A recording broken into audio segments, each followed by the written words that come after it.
Surat traffic police દ્વારા metro project agency સાથે visit કરવામાં આવી છે। શહેરમાં મેટ્રો પ્રોજેક્ટને કારણે સર્જાતા ટ્રાફિકને હળવું કરવાનો પ્રયાસ કરાયો છે। સુરત શહેર ટ્રાફિક ડીસીપી અમિત વાનાણી દ્વારા નિરીક્ષણ કરાયું છે। ડ્રોન કેમેરાના મદદથી શહેરમાં ટ્રાફિક અંગેનું નિરીક્ષણ કરાયું છે।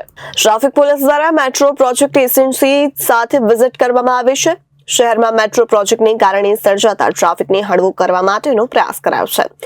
સુરત શહેર ટ્રાફિક ડીસીપી અમિત વાનાણી દ્વારા નિરીક્ષણ કરાયું હતું। ડ્રોન કેમેરાના મદદથી શહેરમાં ટ્રાફિક અંગે નિરીક્ષણ કરાયું હતું। પ્રી મોન્સૂન કામગીરીમાં સુરતીઓને ટ્રાફિક ન નડે તે માટેની કામગીરી કરવામાં આવી હતી। મેટ્રો પ્રોજેક્ટ અને એજન્સીઓના અધિકારીઓ સાથે સંકલન કરી ટ્રાફિક પોલીસ દ્વારા વિઝિટ કરવામાં આવી હતી। સુરત મેટ્રો ટ્રેનને લઈને ક્યાંક ને ક્યાંક ટ્રાફિક સર્જાતી હોય છે અને મોન્સૂન જે છે તે આવી રહ્યું છે ત્યારે જે પ્રકારે નિરીક્ષણ કરવામાં આવી રહ્યું છે અને સુરત ટ્રાફિક પોલીસ દ્વારા જે પ્રકારનું નિરીક્ષણ કરાયું ત્યારે આપણે ટ્રાફિકના વડા મેડમ છે વાનાણી તેમની સાથે વાત કરી। શું કહેશો, નિરીક્ષણ કરી રહ્યા છો?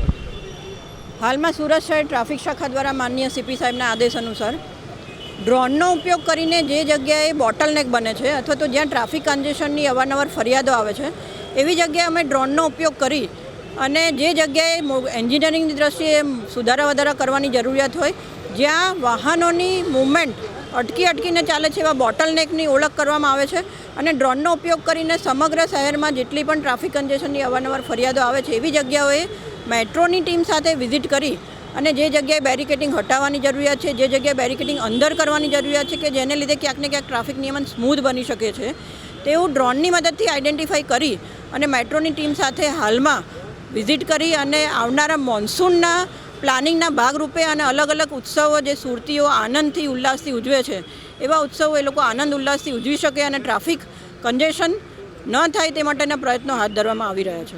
ખાસ શું કહેશો કે પ્રી મોન્સૂન છે ને હવે ટ્રાફિકને લઈને સુરતીઓને કઈ રીતે રાહત મળે, કઈ રીતનું આખું નિરીક્ષણ? અત્યારે જે નિરીક્ષણ કરવામાં આવ્યું છે એમાં મુખ્યત્વે આવનારા મોન્સૂન પ્લાનને લઈને સૌપ્રથમ તો જે જગ્યાઓએ વોટર લોગિંગ થાય છે એવી જગ્યાઓની ઓળખ સુરત શહેર ટ્રાફિક શાખા દ્વારા કરવામાં આવી છે। આવી જગ્યાએ કોર્પોરેશનના સંકલનની મદદથી વોટર લોગિંગ ઓછામાં ઓછું એમના તરફથી થાય તેવો પ્રયત્ન, એમ છતાં જો કોઈ જગ્યાએ વોટર લોગિંગ થાય તો વોટર પંપ મૂકી અને એ વોટર લોગિંગને ઓછું કરવામાં આવે, દૂર કરવામાં આવે તેવી સંકલન એ સુરત મ્યુનિસિપલ કોર્પોરેશન સાથે કરવામાં આવી રહ્યું છે।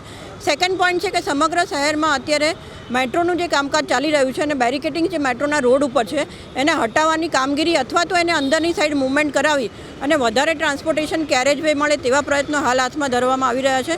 અને ત્રીજો અમારો જે નવતર અભિગમ છે એ ડ્રોનનો ઉપયોગની મદદથી એવા સ્પોટ આઈડેન્ટિફાઈ કરવામાં આવ્યા છે કે જ્યાં ટ્રાફિક કન્જેશન થાય છે, જ્યાં બોટલનેક છે એવા કન્જેશનને રોડ એન્જિનિયરિંગની મદદથી સુધારા વધારા કરી અને મેટ્રોની સાથે રહી અને ટ્રાફિક કન્જેશન ઓછામાં ઓછું થાય। સુરતીઓ આવનારા જેટલા પણ તહેવારો છે જેમાં રથયાત્રા, મોહરમ, ગણપતિ વિસર્જન, નવરાત્રિ આ બધું જ આનંદ ઉત્સાહથી ટ્રાફિકના કન્જેશન વગર ઉજવી શકે એવા પ્રયત્નો હાલમાં સુરત શહેર ટ્રાફિક શાખા દ્વારા કરવામાં આવી રહ્યા છે। બિલકુલ, તો જોઈ શકાય છે સાથોસાથ જે પ્રકારે ડ્રોનના પણ જે છે તે અહીં ડ્રોનની મદદ લેવામાં આવી છે અને એક નવતર પ્રયાસ ડ્રોન થકી પણ સુરત શહેરમાં જે રીતની ટ્રાફિક સર્જાતી હોય છે અને તેને લઈને મેટ્રોને કામગીરીને લઈને જે પ્રમાણે જોઈ શકાય છે કે આ રીતના એક નવતર પ્રયાસ અને ખાસ કરીને સુરત મેટ્રો ટ્રેન અને ટ્રાફિકને લઈને જે પ્રમાણેની અગવડતા પડી રહી છે અને તેને લઈને સુરત પોલીસ અને મહાનગરપાલિકા અને પોલીસ સાથેનું એક સંકલન કરીને વિવિધ જગ્યાએ મેટ્રોના અધિકારીઓ સાથે સંકલન કરીને સમગ્ર જગ્યાએ નિરીક્ષણ કરાયું છે અને સુરતીઓને હવે